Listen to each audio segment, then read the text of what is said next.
역대하 10장. 르호보암은 세겜으로 갔다. 온 이스라엘이 그를 왕으로 세우려 그곳에 모여 있었다. 당시 솔로몬을 피해 이집트에 숨어 있던 여로보암은 솔로몬이 죽었다는 소식을 듣고 돌아왔다. 이스라엘이 불러낸 여로보암과 온 이스라엘 사람이 르호보암에게 가서 말했다. 왕의 아버지께서 등골이 휘도록 우리에게 일을 시켜 삶이 아주 고달팠습니다. 이제 좀 쉬게 해주시고 우리의 짐을 가볍게 해주시면 우리가 기꺼이 왕을 섬기겠습니다. 르호보암이 말했다. 생각할 시간이 필요하니 사흘 후에 다시 오시오. 그래서 백성은 돌아갔다. 르호보암 왕은 그의 아버지가 살아있을 때 조언을 구했던 원로들과 의논했다. 그대들의 생각은 어떠하오? 내가 백성에게 뭐라고 답하면 좋겠소? 그들이 말했다. 왕께서는 이 백성의 종이 되셔서 그들의 필요를 잘 헤아리고 긍휼을 베푸시며 원만히 이를 해결해 나가십시오. 그러면 결국 백성이 왕을 위해 무슨 일이든지 할 것입니다. 그러나 그는 원로들의 조언을 물리치고 그와 함께 자라서 지금은 왕의 비유만 맞추려 드는 젊은 신하들에게 물었다. 그대들 생각은 어떻소? 왕의 아버지처럼 혹독하게 하지 말고 좀 쉬게 해주십시오. 우리의 짐을 가볍게 해주십시오 하고 말하는 이 백성에게 내가 뭐라고 해야 되겠소? 왕과 함께 자란 철없는 젊은이들이 말했다. 왕의 아버지께서 우리에게 너무 심하게 하셨으니 짐을 가볍게 해주십시오 하고 불평하는 이 백성에게 이렇게 말씀하십시오. 내 새끼손가락이 내 아버지의 허리보다 굵다. 내 아버지의 다스림이 고달팠다고 여긴다면 너희는 아직 고달픔의 맛을 제대로 보지 못한 것이다. 내 아버지는 너희를 채찍으로 때렸지만 나는 너희가 피투성이가 될 때까지 사슬로 칠 것이다. 르호보암이 백성을 향해 생각할 시간이 필요하니 사흘 후에 다시 오시오 하고 지시한 대로 사흘 후에 여로보암과 백성이 나타났다. 왕의 대답은 가혹하고 거칠었다. 그는 원로들의 조언을 무시하고 젊은이들의 제안을 따랐다. 내 아버지의 다스림이 고달팠다고 여긴다면 너희는 아직 고달픔의 맛을 제대로 보지 못한 것이다. 내 아버지는 너희를 채찍으로 때렸지만 나는 너희가 삐투성이가 될 때까지 사슬로 칠 것이다. 르호보암은 백성의 말에 귀를 막았다. 하나님께서 이 모든 일의 배후에 계셨고 이로써 실로 사람 아히야를 통해 느밧의 아들 여로보암에게 주신 메시지를 확증하셨다. 온 이스라엘은 왕이 그들의 말을 한마디도 듣지 않은 것을 알고 왕에게 맞서서 말했다. 꺼져버려라 다윗. 이새의 아들아, 우리는 이제 너한테 질렸다. 이스라엘아, 어서 여기서 떠나자. 다윗, 이제 더 이상 우리 일에 참견하지 마라.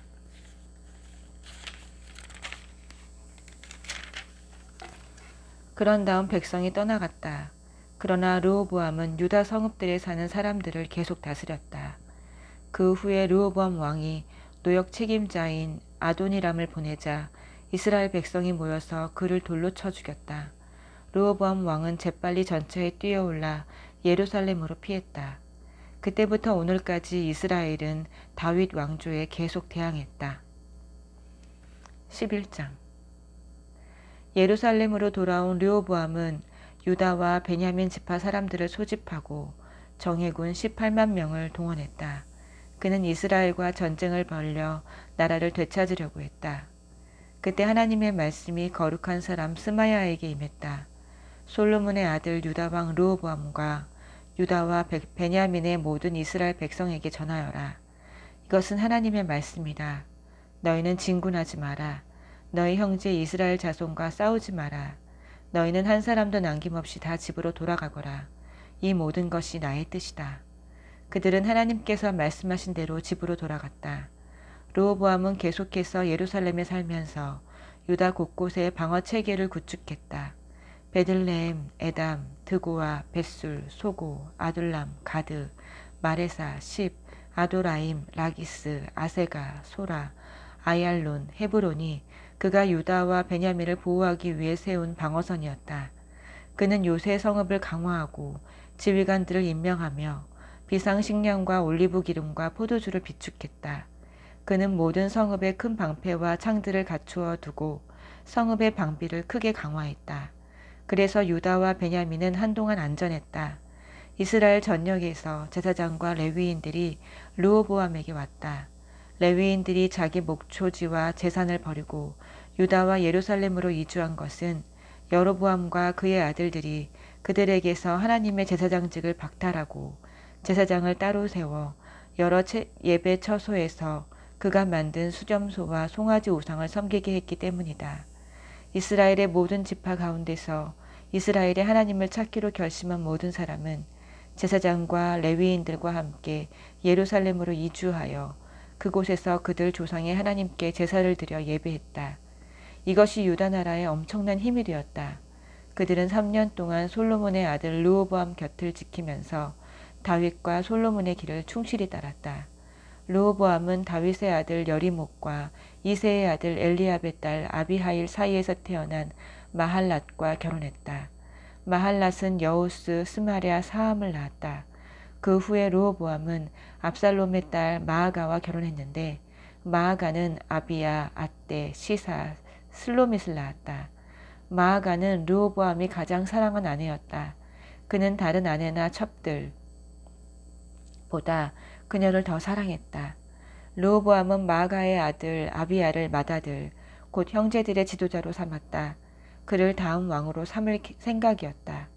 그는 지혜롭게 아들들을 유다와 베냐민의 방어체제를 이루는 모든 요새 성읍에 배치했다.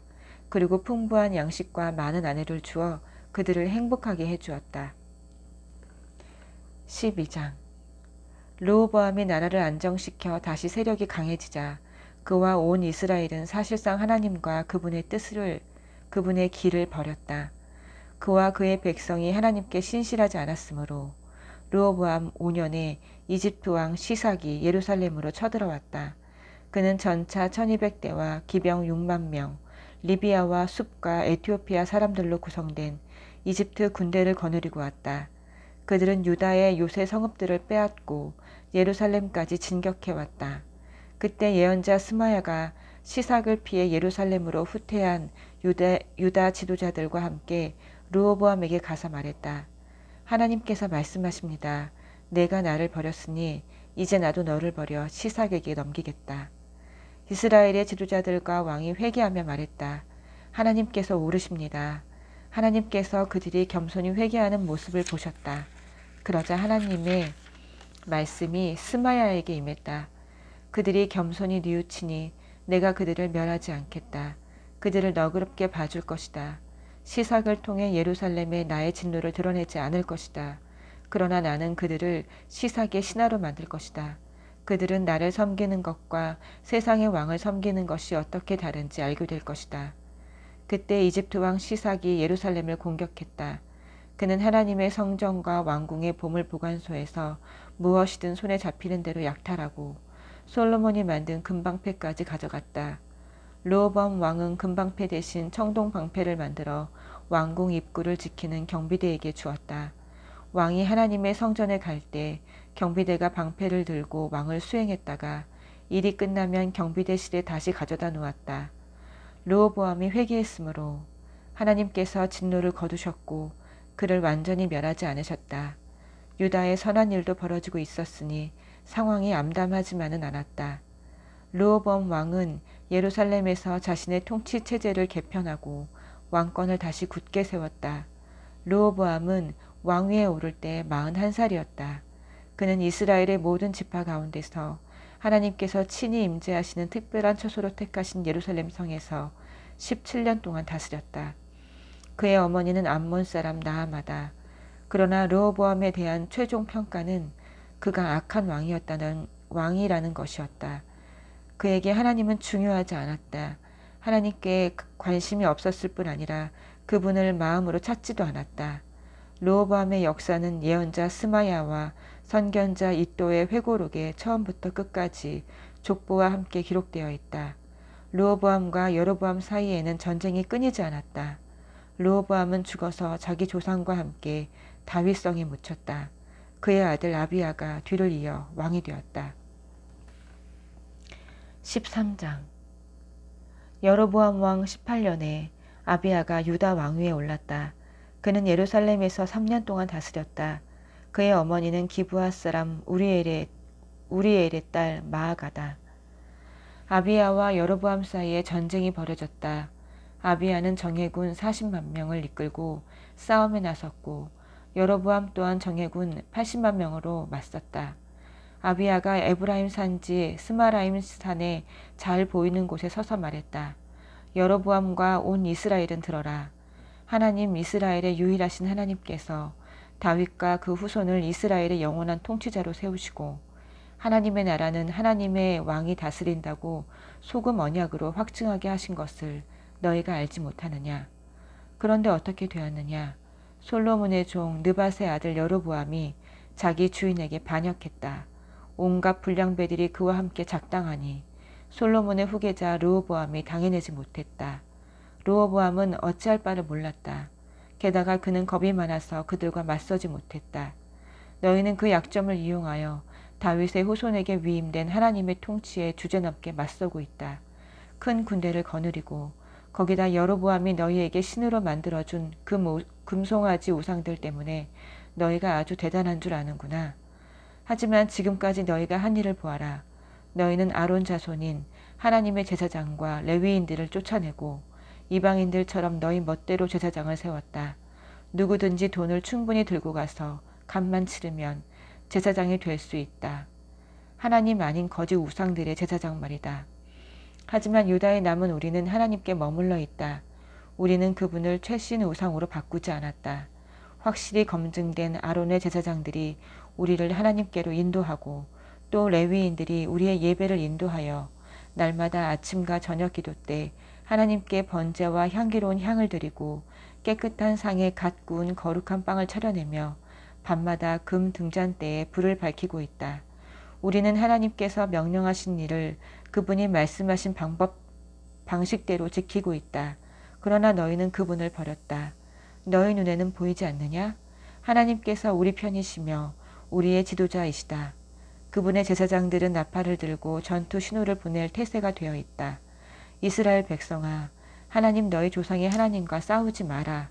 너희는 절대 이 전투에서 이기지 못한다.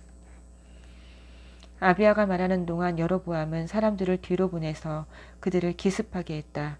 유다 앞에는 여로보암, 뒤에는 복병이 있었다. 뒤를 돌아본 유다는 자기들이 앞뒤로 공격받고 있음을 알았다. 그들은 하나님께 간절히 기도했다. 제사장들은 나팔을 불고 유다 군사들은 크게 부르짖었다. 그때 하나님께서 아비야와 유다 앞에서 여로보암과 온 이스라엘을 치셨다. 이스라엘 군은 유다 군 앞에서 흩어졌다. 하나님께서 유다에게 승리를 주셨다. 아비야와 그의 병력은 이스라엘을 크게 무찔렀다. 그날 이스라엘 정예군 50만 명이 죽었다. 이스라엘군은 처참하게 무너졌다. 아주 치욕스러운 패배였다. 유다군이 힘들이지 않고 이긴 것은 그들이 하나님, 그들 조상의 하나님을 신뢰했기 때문이다. 아비야는 승리의 여세를 몰아 여로보암을 추격하여 베델, 여사나, 에브론 성읍과 그 주변 마을들을 빼앗았다. 여로보암은 아비야가 살아있는 동안 이 패배에서 끝내 빠져나오지 못했다. 이후에 하나님께서 그를 치시니 그가 죽었다. 반면에 아비야는 번성했다. 그는 14명의 아내와 결혼하여 아들 22, 딸 16의 한 가문을 이루었다. 아비야의 나머지 역사, 곧 그의 언행은 예언자 익도가 쓴 연구서에 기록되어 있다. 아멘.